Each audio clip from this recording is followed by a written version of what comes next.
"Is this some kind of joke?" asked the young officer as she stepped out of the patrol car with a mocking look. James Harris, 82 years old, remained still on his motorcycle, hands steady on the handlebars, his calm eyes fixed on the horizon. The officers exchanged impatient glances. "License and registration, and get off the bike now, sir." Her voice was firm. She wore mirrored sunglasses, one hand already resting on her holstered weapon. What they didn't know was that, in just a few minutes, 50 soldiers led by a captain would arrive in Humvees, looking for whoever had dared to stop James Harris. James Harris has been waking up at 5 in the morning every day for the past 40 years. Discipline still runs through his veins. His small farm sits about 10 miles outside of town. Yesterday, his 1978 John Deere tractor broke down, apart from the hydraulic system. Harris knows exactly which part it is. 42 years of fixing machines teaches a man to recognize every bolt, every gear. In the old rusty garage, Harris keeps a 1970 Harley-Davidson shovelhead. The engine roars like thunder. He doesn't care about appearances. The bike works. It gets him where he needs to go. That's enough. At 82, he rides better than most men in their 20s. Reflexes sharpened by decades of military training, always aware of his surroundings. A situational awareness that never left him, but of course, no one sees that when all they notice is an old man on an old bike. Life's irony is cruel. Those with the most to teach are often the ones who look like they have nothing to say. The traffic light turned red at the entrance to town. Harris stopped the Harley beside the gas station where he usually filled up. The engine kept rumbling, a deep, steady sound that echoed between houses and storefronts. That low roar of the old 1970 Harley shovelhead fell silent the moment he saw flashing police lights in his rearview mirror.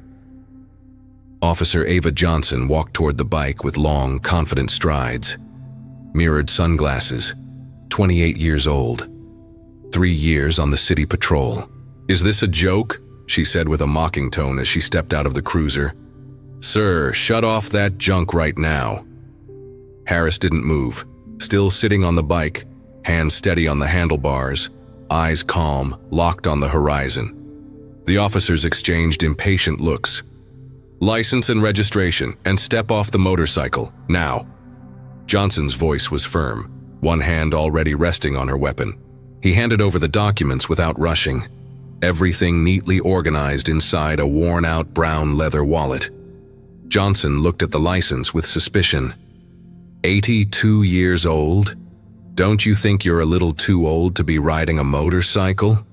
Officer David Lopez walked up, grinning. He looked the bike over from top to bottom. "Man, this Harley's older than my dad. Look at all that rust." "Hands on the bike, sir. Feet apart," Johnson ordered. The search was unnecessary and they both knew it, but they did it anyway. A small crowd began to form. Murmurs filled the air. "Mr. Harris, where do you live?" "On a farm nearby, right off Highway 340. "Alone?" "Alone." Johnson exchanged a glance with Lopez. It said, "Another confused old man. Do you have family? Anyone who takes care of you?" "I've been taking care of myself for 82 years. "Yes, but don't you think it's dangerous to ride that motorcycle at your age? You could cause an accident, hurt someone." Harris stayed silent, his eyes fixed on the horizon, hands clasped behind his back. "Sir, I'm talking to you." "I'm listening." "Then answer me. Don't you think it's irresponsible to ride an old bike like that at your age?" Lopez leaned in and whispered to Johnson, "I think he might be a little deaf too. Look at him, just standing there, barely responding." Johnson raised her voice. "Mr. Harris, can you hear me? Do you understand what I'm saying?" The crowd grew. So did the voices. Poor old man. Don't these cops have better things to do? He does look kinda confused. Somebody should call his family. The world split, as it always does, between compassion and judgment, especially when we don't know someone's story. Harris remained silent. He closed his eyes for a few seconds, took a deep breath. He had faced far worse situations than this, in places far more dangerous, with consequences far more serious. But that was over 50 years ago. Now he was just another old man, being humiliated in public. Across the street at the gas station, the owner Marcus stopped wiping down the fuel pump. A Gulf War veteran, 58 years old, he recognized James Harris immediately. Harris had been filling up at that station for 15 years, always polite, always on time with his payments, always with a kind word for Marcus. Marcus saw the humiliation unfolding and felt his blood boil. He grabbed the phone and dialed the nearby military base at Fort Carson. "Hello, this is Marcus Williams. I need to speak with an officer on duty. It's urgent." Back across the street, things were getting worse. Officer Johnson was now raising her voice, clearly irritated by Harris's silence. "Sir, you're going to have to come with us to the station."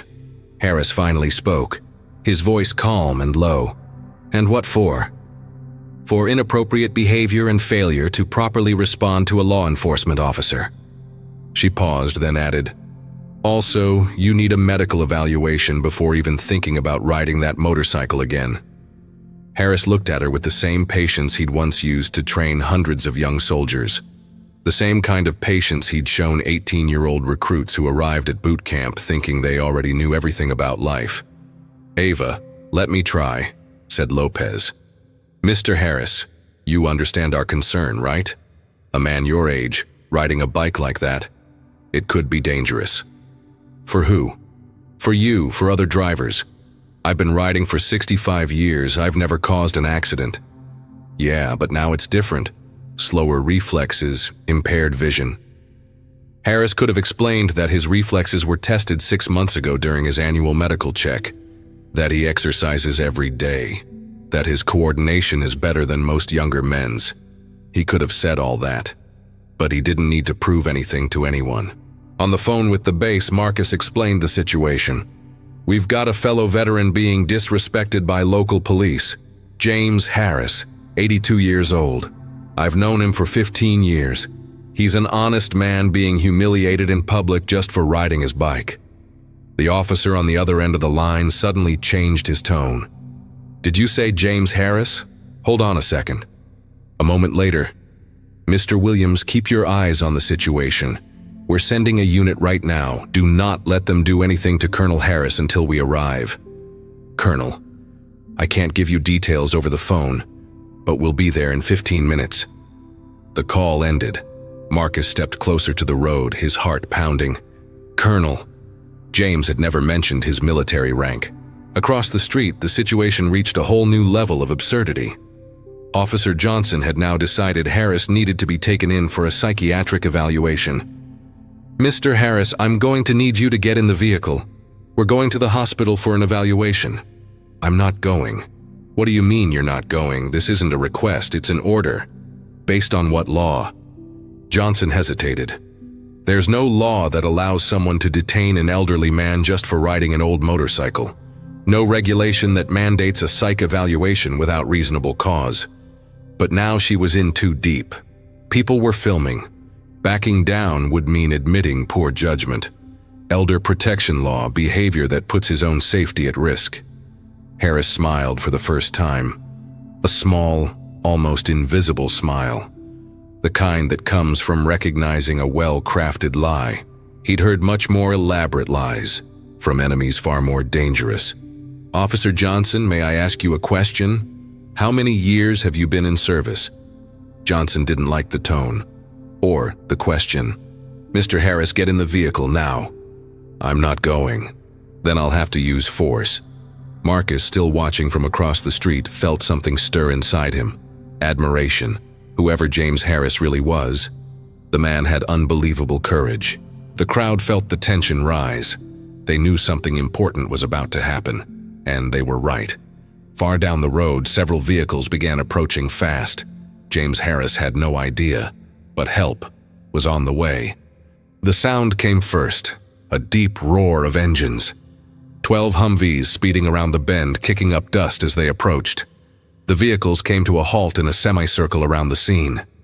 50 soldiers stepped out of the Humvees. From the lead vehicle, an Army officer emerged. Captain George Farrell, 55 years old, 22 years of active service. He walked straight toward James Harris.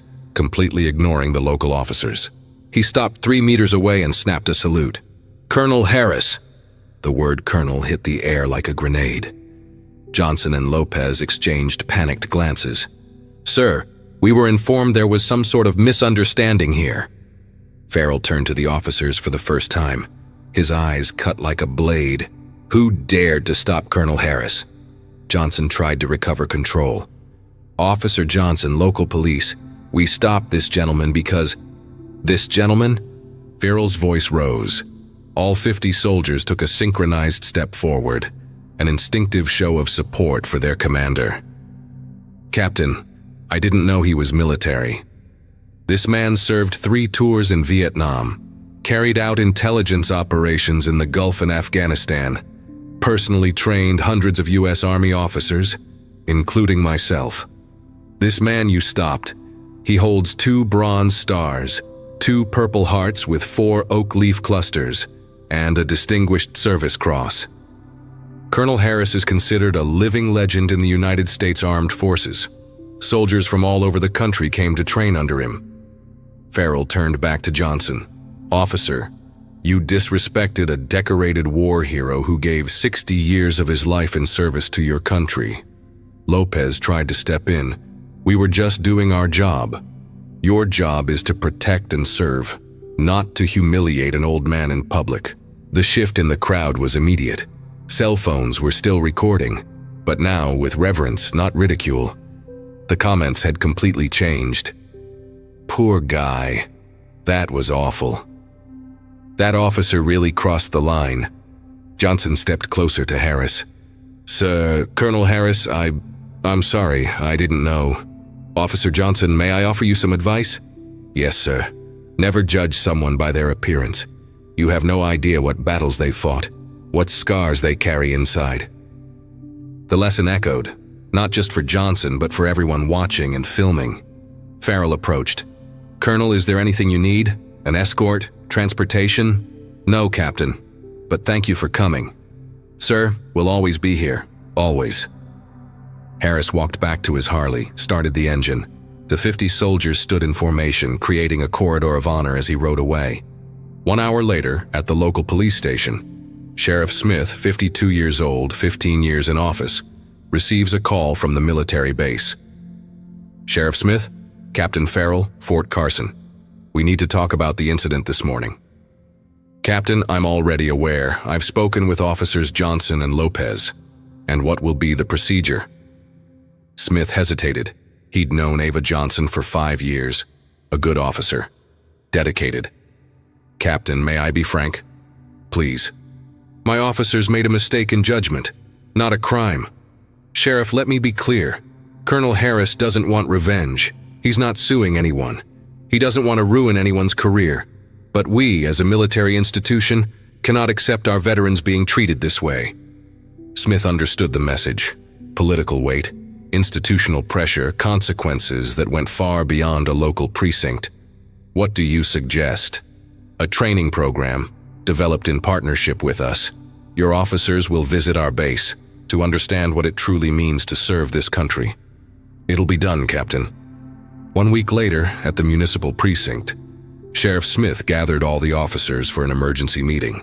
"Everyone, starting today, we're implementing a new protocol for field encounters, and all of you will be attending training at the military base." Ava Johnson stood up, nervous. "Colleagues, last week I made a serious mistake. I disrespected a man who deserves our deepest admiration.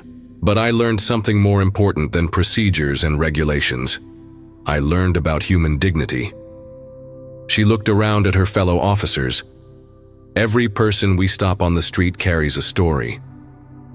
This is about treating everyone, especially the elderly, with basic respect. Asking before assuming, listening before judging." Days later, Officer Ava Johnson drove down Highway 340, heart pounding. The property was simple but well kept. A white-painted wooden house, a porch with rocking chairs, a garden full of colorful flowers, a John Deere tractor parked next to the barn. Harris was underneath the tractor, in a grease-stained coverall, working on the hydraulic system, His Harley rested in the shade of a large tree. Johnson pulled up in the patrol car, took a deep breath, walked over to where Harris was working. "Colonel Harris?" Harris slid out from under the tractor, wiped his hands on an old rag. "Officer Johnson, can I help you?" "Sir, I came to talk, if that's all right with you. Want some coffee? Just made a fresh pot." Inside the modest kitchen, Harris poured coffee into 2 blue ceramic mugs. He sat at an old wooden table and motioned for Johnson to sit across from him. "Officer, may I ask you a few questions?" "Of course. Why did you become a police officer?" Johnson wasn't expecting that. "I wanted to help people, make a difference in the community." "How many accidents caused by elderly drivers have you responded to?" "Very few, actually. Most of the accidents I see are caused by younger drivers. Drunk, speeding, texting." Harris gave a gentle smile. "Then why did you assume I was the problem?" Johnson couldn't answer. The truth was too obvious, and too painful. Harris stood and walked to the window. He watched his cows grazing in the pasture. Respect isn't earned just by a uniform or a rank.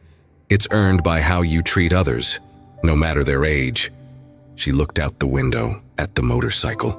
She realized Harris had been riding that bike longer than she'd been alive. That 1970 Harley Davidson still made noise, still looked old and rusty, but it still worked. It still got Harris where he needed to go. That motorcycle still had roads to travel. So did Colonel Harris. So do all of us. If you enjoyed this story, click the like button and subscribe to the channel so you don't miss the next.